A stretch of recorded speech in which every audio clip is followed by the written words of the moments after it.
Hey, outside underneath the mango tree here.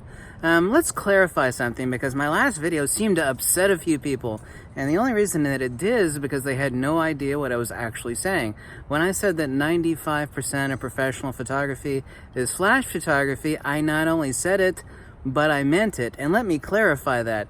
There are quite a few people that made the comment that flash photography makes you lazy and that you should hunt, the amazing light. It's like that crack at early sunrise and early sunset, hoping that the weather complies with you when you get that beautiful evening glow and you have the high contrast lighting. That's all well and fine, but let me make a perfect analogy for those that don't understand why 95% or more of professional photography is flash photography. Remember back in the days when our ancestors in the ancient times would hunt for fruits and berries, and they would go out with their bows and arrows and they would hunt animals, and they would spend all effing day hunting for creatures to kill, to put on the table. Well, there weren't tables there, just to slaughter and, grill over the fire. And then eventually human beings evolved to be slightly more intelligent, and they're screw this, let's build fences, and what we'll do is that we'll raise these animals so we only have to walk 10 feet to the backyard and slaughter an animal, because it's a renewable resource. Generally animals breed and they create more animals, so that actually provided a supply that we didn't actually have to, as human beings in the early days, hunt for. Okay, what professional photographers do is they don't listen very closely. This is what everybody got wrong. Professional photographers don't piss away the entire day waiting for that perfect 10-minute window of perfect lighting. That's not saying that they don't do that. I don't believe in working harder. Professional photographers work smarter, and this means flash photography. When you could eliminate out variables like Mother Nature, the fact that there might be a cloud over top of the sun. So you have your client show up and it's can't do this photo shoot because there's a cloud over top of the sunrise or the sunset. And of course the client, drove 20 miles and they got dressed up. What if you did all your product photography using natural lighting?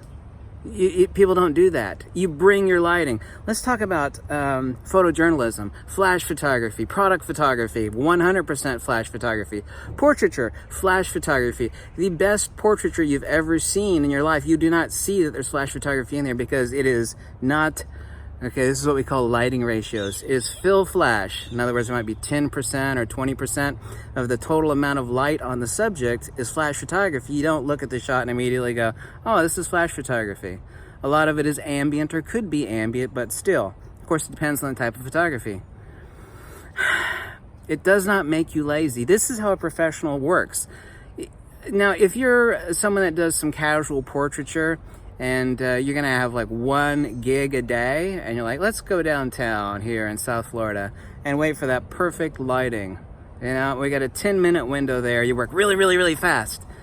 That's not a smart way of working. So this notion of hunting the perfect light, or the notion that professional photography is not flash photography, it is BS. It is as stupid yet accurate as referring to the ancient peoples that would spend all day out hunting. I actually used to teach archery classes. I was never a hunter myself. And there are 2 types of hunters still today, and people do it, for adventure, deer hunting, for example. There are those that will spend all day trekking through the woods, hunting their prey, right? And then there's others that will actually lay out not traps, but special things that will draw in the animals. They'll actually bring it to themselves. Professional photographers actually bring the light. When you could eliminate all variables in photography, when you spend the entire day, say you got 5 gigs a day, right? I got 5 gigs. You can't even do that if you're a natural light photographer. Not that there's anything wrong with natural light photography, but this nonsense that a professional photographer is lazy by using flash photography, it's absolute BS. It's bullcrap. It's twaddle. It's nonsense. It's BS. 95% or more of professional photography is flash photography. That's not my opinion. That's not my feeling. It's a GD fact. It is a hardcore, irrefutable fact. right? It is. Obviously, professional wildlife photography is generally not flash photography because you're dealing with long distances. I'm talking about product photography, commercial photography, portraiture. Now, obviously, when we're talking about professional wedding photography, I know you can't shoot during the wedding ceremony, okay? So half of wedding photography, essentially, is not flash photography. You have to work with ambient illumination. However, the wedding reception, of course, is another matter. That's when you whip out your speedlights, okay? If you want to get into specifics and say, well, you can't use flash photography during the wedding ceremony, yes, I know that. Nevertheless, the accurate statement that 95% of professional photography is flash photography is accurate. It is irrefutable. It is undeniable. Period. Photojournalism, product, portraiture, okay? Long distance sports photography, not flash photography. Long distance wildlife photography, not flash photography. Most professional photography is wedding, portraiture, and most of it actually is product photography and photojournalism. All of that is flash photography. Even if you don't recognize that there's a flash being used, there's, to be sure, some flash photography because everything is about sensor saturation. Flash photography does not make you lazy, okay? The reason why the people like the best looking shot, wow, look at the tonality, because it's flash photography. The reason why, in short, professionals use flash photography are countless, but it's about working smarter. It's the same reason why our ancestors didn't hunt animals anymore, spend all day looking for them. They eventually, stuck them inside fences and bred them. So they didn't have to go hunting anymore. They didn't go hunting for fruits and vegetables either. They got a little smarter and it's like, why don't we take these seeds, clear out a patch of land, and we're going to start growing this shit. And that way, we can concentrate on other things. When you eliminate out lighting as a variable in professional photography, then you're able to concentrate on 10,000 other things. Time-wise, like composition, okay? Location. It's like, well, we can't use this location. Why can't we use this location? Well, the lighting's not right. You know how many times you find a perfect location and you're like, oh my God, this would be so perfect if the sun was over here. Professionals don't work that way. Professionals find the right location and then they set up the lighting. Well, this is a great shot right here. All we have to do is just add some fill flash. Boom! Professional photographers don't work that way. There's nothing wrong with going out at sunrise and sunset and taking that perfect portrait shot when you have a 10-minute window where the lighting is perfect.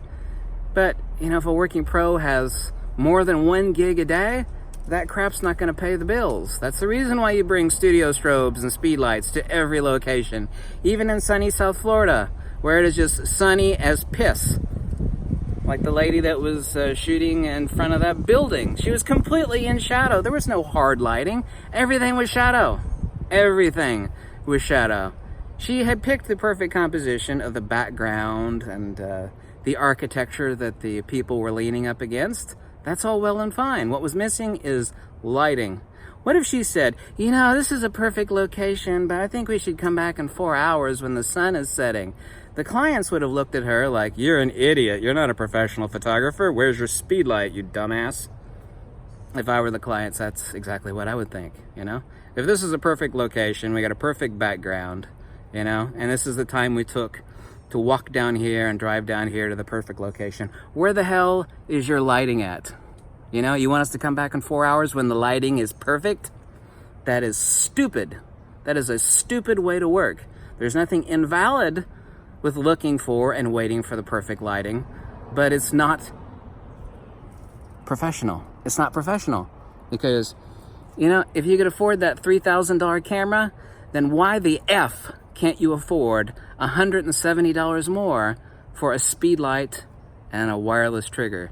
Get yourself a Godox 685 and an X Pro trigger and step up to the plate. Welcome to sunny South Florida. Bye.